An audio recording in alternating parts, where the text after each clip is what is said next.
Shoutout sa ating mga viewers dyan guys, sa ating mga puging kabakal dyan. Pupunta tayo kay Idol, ito si Idol oh.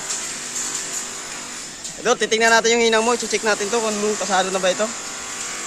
Tumunta tayo sa vertical guys, ano.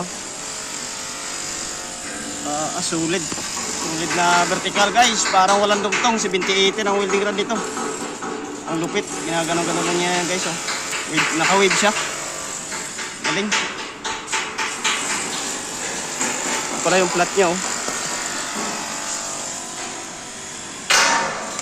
Idol, ang lupit mo mag-inang ah. Ano papayo mo sa mga baguhang welder natin dyan? Practice lang kayo. Masipag lang ano. Practice lang ng practice. Ilang taon ka ng welder Idol? 1 year lang. 1 year pa lang, dito pa lang sa company na to. Oo. Ay, ang lupit mo na mag-welding Idol. Ito pala yung flat niya oh. Overhead pa yan.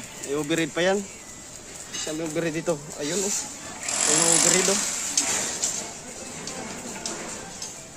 Lupit. Galing. Dito sa ilalim, meron pa yan. Mayroon pa sa ilalim ano. Ano yan? Tapos na yan sa ilalim. Kaso Yan eh. malayo tayo dito eh. Ito pala guys, may cooler pala ito. Ito na nakalagay yung cooler. Tapos dito sa loob. Lupit. Shoutout mo Idol. Sino siya shoutout mo Idol? Shoutout sa mga taga-Batangas dyan. Ayun. Patangas pala ito guys. Marami kayong mga welder dito guys.